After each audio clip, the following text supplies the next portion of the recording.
बच्चों बच्चों बच्चों, तो आप सभी कैसे हो? आई होप आप सभी बढ़िया होंगे, फर्स्ट क्लास होंगे, एकदम बढ़िया मस्त, है ना? आज की इस वीडियो में आपको वास्तविक संख्या में एक लेवल आगे ले चलने वाले हैं।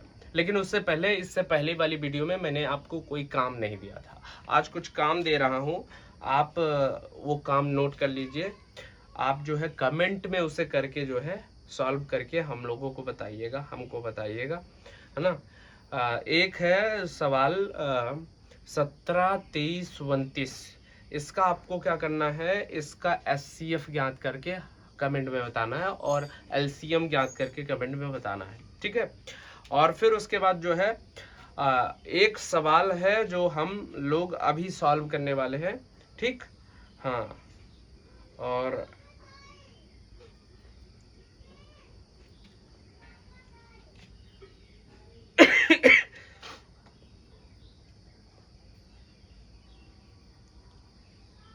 तो सवाल हम लिख लेते हैं। सवाल हमारा क्या है?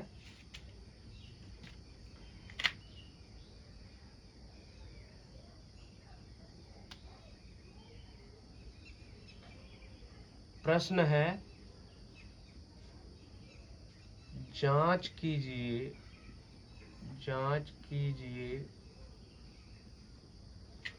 कि क्या किसी प्राकृतिक संख्या n के लिए 6 की पावर n अंक 0 पर समाप्त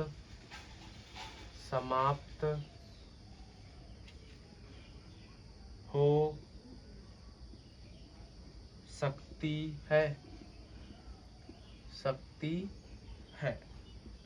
ये क्वेश्चन है एक लेवल आगे का। ये क्वेश्चन बार बार पूछा जाता रहा एग्जाम में, ठीक है बच्चों? ध्यान से, ठीक है? ये क्वेश्चन पूछा जाता रहा है। ये इसका सॉल्यूशन जो है बहुत ही सिंपल है। इसमें लिखना ज्यादा है, सॉल्व कम करना है, ठीक है? सबसे पहले यहाँ पर हमसे क्या पूछ रहा है ये देखेंगे। जांच कीजिए कि क्या किसी प्राकृतिक संख्या n के लिए 6 का पावर n अंक 0 पर समाप्त हो सकती है। तो आप एक बात पहले जान लीजिए कि जो n है,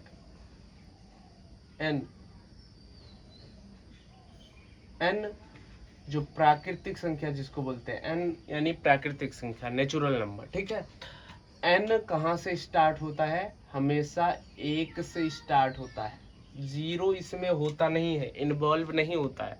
अच्छा, जब 0 इन्वॉल्व हो जाता है तो उसको कौन सी संख्या बोलते हैं? उसको बोलते हैं होल नंबर, यानी पूर्ण संख्या। क्या कौन सी संख्या?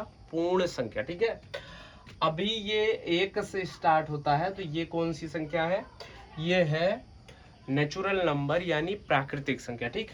तो अब कह रहा है कि n के लिए 6 के पावर n अंक 0 पर समाप्त हो सकता है। तो बात ये समझने वाली है कि 0 पर ये समाप्त कैसे होगा, ठीक है? 0 पर समाप्त ये नहीं हो सकता है, ठीक है? अब रीजन वही बताना है कि ये 0 पर समाप्त क्यों नहीं होगा, ठीक है? 0 पर समाप्त इसलिए नहीं होगा, देखो ये डॉट डॉट अनंत। 0 पर समाप्त होने के लिए कुछ ऐसा होना चाहिए जैसे 10 लास्ट में हो, या फिर लास्ट में 0 हो, या फिर 10 हो, या फिर कुल मिला के लास्ट में 0 हो तो 0 पर समाप्त होगा, ठीक है? और 0 आने के लिए हमें दो गुणनखंड, दो प्राइम गुणनखंड पता होना चाहिए, आना चाहिए। क्या? 2 और 5। क्या आना चाहिए? 2 और 5 गुणनखंड आना चाहिए।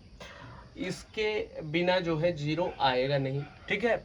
अगर इनमें से आपके गुणनखंड में ये दोनों गुणनखंड आए हैं, आपका जो नंबर है, ये जो नंबर है 6 का पावर n, इसमें ये दोनों गुणनखंड आए हैं, तो इसका मतलब समझ जाइए कि ये इसका जो है मान 6 का पावर n का मान वो 0 पर समाप्त हो सकता है। ठीक है, तो यहाँ पर सबसे पहले हम क्या करेंगे, यहाँ पर सबसे पहले हम करेंगे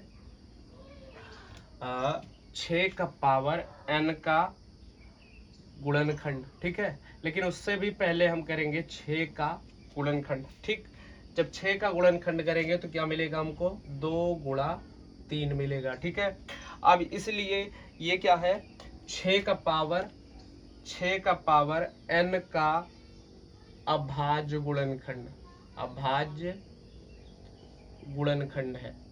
ये जो 2 और 3 है वो क्या है, 6 का पावर n का अभाज्य गुणनखंड तो नहीं है, लेकिन 6 का गुणनखंड है, 6 का गुणनखंड है। तो 6 के पावर n का गुणनखंड अगर ऐसे ही करना चाहे, 6 का पावर n का गुणनखंड, तो क्या हो जाएगा, 6 का पावर n का गुणनखंड इस तरीके से हो जाएगा। इसको हम लिख सकते हैं 2 का पावर n गुणे 3 का पावर n। और इस गुणनखंड में आप देख रहे हैं कि 2 तो है लेकिन 5 नहीं है, 2 तो है लेकिन 5 नहीं है। इसलिए ये 6 का पावर n यहाँ पे लिखेंगे हम, इसलिए 6 का पावर n का मान 0 पर समाप्त नहीं होगा, समाप्त नहीं हो सकता, समाप्त नहीं हो सकता, नहीं हो सकता, वीडियो भैया सकता है। ठीक है, 0 पर समाप्त नहीं हो सकता है। आई होप बात समझ में आई। ये दोनों गुणनखंड आने चाहिए, 2 भी आना चाहिए, 5 भी आना चाहिए, तब वो 0 पर समाप्त होगा। अगर दोनों साथ में नहीं आए तो वो 0 पर समाप्त नहीं होगा।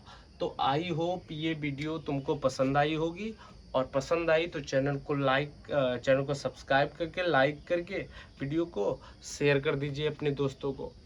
और एक बात ध्यान रखिए कि अगर कुछ मिस्टेक होती है वीडियो में तो आप कमेंट करके ज़रूर बताइए, आपको कहीं समझ में नहीं आ रहा तब भी।